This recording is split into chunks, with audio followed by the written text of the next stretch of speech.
The Republican health care plan is this. Die quickly. That's right. The Republicans want you to die quickly if you get sick. I'm sorry, Representative Grayson. That can't be right. Well, today he apologized, sort of. We showed it to you last night. People still upset. The Empire State Building salutes China. You, the viewer, strike back. And a local hero comes home, a soldier and a firefighter. Definitely deserving of our gratitude.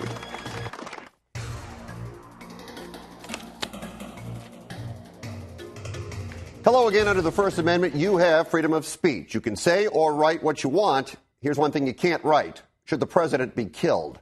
Earlier in the week, we told you about that poll that was posted on Facebook. The Secret Service got involved. Who did it? It was a teenager that posted it. Now, the Secret Service has had a talk with that person and the parents. No charges are expected to be filed. Our contributors tonight, Emmy Award-winning journalist David Reese and nationally syndicated columnist, the advice goddess, Amy Alkon. And, Amy, I'm going to start with you. Both the kid and his parents are to blame here. That's my opinion. In the big picture, should anything be done to hold people responsible for what they post online?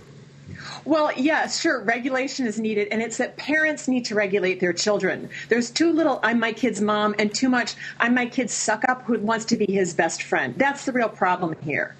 And federal law actually shields websites from liability to protect the free flow of information. And the rules online are the same as the rules offline. You can't defame somebody, and if you're defamed, you can sue, and you can prosecute when a crime is committed. And that's what happened here. The men in the dark glasses and the little earpieces came, scooped the kid up. The law worked. I'll tell you what the problem here is, Amy and David. Online, you can be anonymous. You can log in with any username. You can say anything you want. And I would think, David, it'd be tough to find people that do that. Yeah, well, that's what we have the Secret Service for. I mean, they have these incredible tools that we don't have access to, and this is exactly how they track these kids down. You can be as anonymous as you want to be, and guess what? He wasn't so anonymous. They came knocking on his door. I agree with Amy. This is the system worked the way it's supposed to, but we have this thing called the First Amendment. You can't crack down on what people say. I may not agree with what you say, but I will fight to the death for your right to say it. Yeah, but people have lost all civility here. They are rude.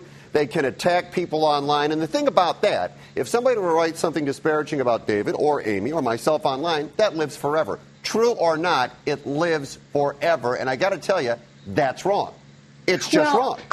What we need it does live forever, but you know what? I would still argue that you can disagree with what I say, but I have the right to say it. If you want to come after me for saying it, more power to you. And that's what happened here. The Secret Service came after the kid for what he posted online. But he should still have the right to say that.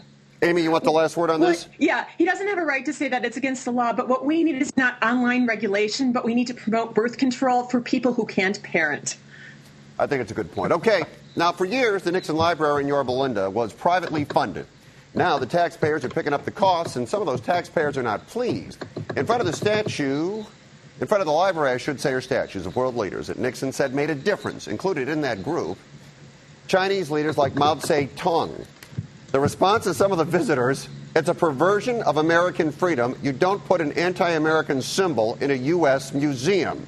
Now, remember, this is what Richard Nixon wanted. David, should people respect that?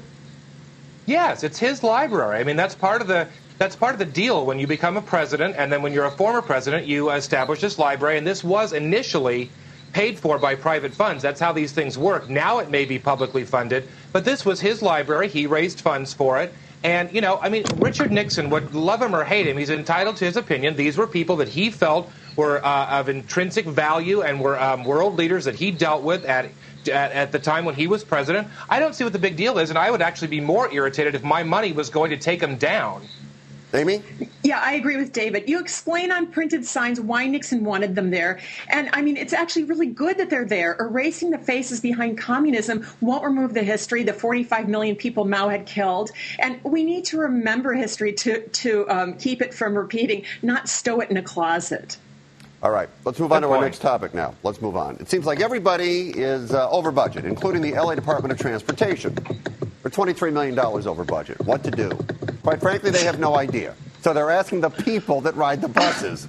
The public loves the dash buses for the downtown area short hops.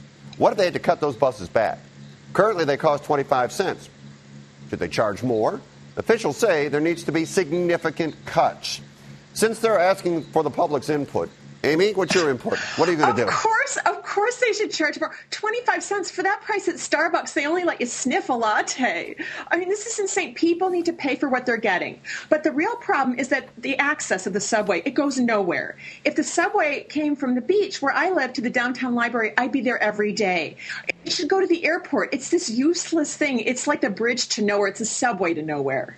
David? Amy's right. The problem with public transportation in Los Angeles is that it doesn't work. You can't take it. I don't know how I would begin to take public transit to and from work. I don't even know how it works. That's how ineffective it is. And as for how much they price things, that's ridiculous. Have you ever driven down on the freeway on the way home from work and looked in one of those buses, looked in one of those commuter buses or the dash buses? They're empty most of the time. Let's get rid of them. I don't know why the transportation authorities here seem to be held hostage by these riders' unions that say you can't cut it. Yes, you can. If no one's using it, get rid of it. Yeah, but if there is no public transportation, some people are not going to be able to get around.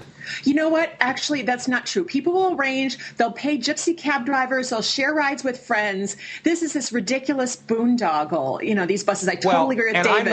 I don't think Amy thinks that we should have gypsy cabs. But all I'm advocating is let's make the system more efficient. Let's make it work. Instead of trying to serve all of these gods, why don't we pick the ones that matter and serve them better? Because right now we're trying to be all things to all people, and so we're nothing to no one.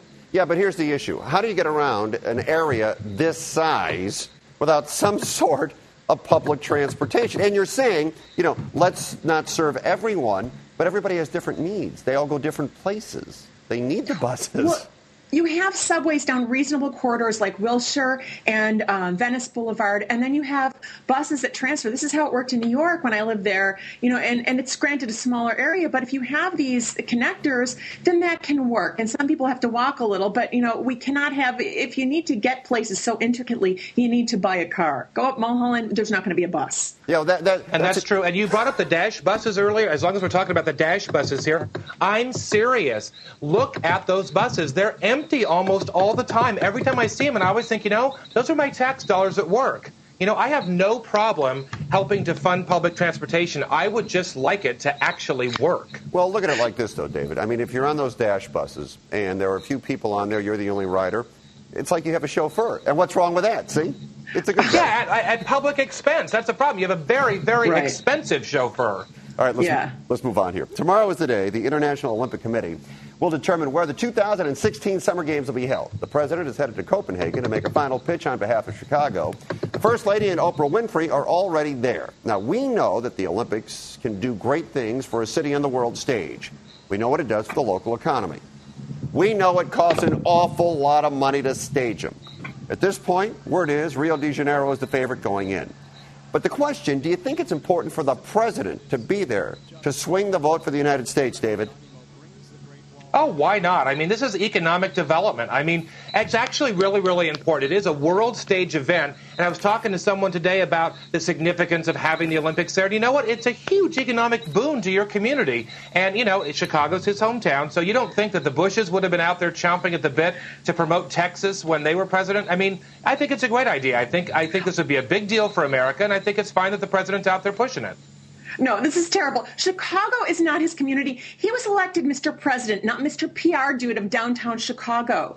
This is for private business to do. He's acting still, and he's been acting throughout his presidency like candidate Obama. You know, and he amateurishly took on health care. We have huge economic problems. We don't need him out there stumping to get Chicago some business, okay, which, by the way... We're not talking about health care here. We're talking about the Olympics. And my question to you, Amy, would be then, if he were stumping for Seattle, would you have a problem with it? Yeah, absolutely. That's Seattle's job. He's president of the United States, not Chicago or Seattle or one town. He needs to focus on national issues and world issues that affect us. This is a national thing. It's a big source of national pride. All right, let me say this. First of all... You know what? You can be proud on somebody else's PR dime. I need a president, not a PR dude. Okay. I mean, wait. Amy, let me just say this. First of all, leaders from the other countries involved are going to be there because they believe it may help swing the vote. Although I think the greatest reference of the night is that he is not PR dude of Chicago. I thought that was very impressive. Very impressive line there. Thank you. All right. You guys, great job tonight. Really appreciate it. Have a good week. Thanks.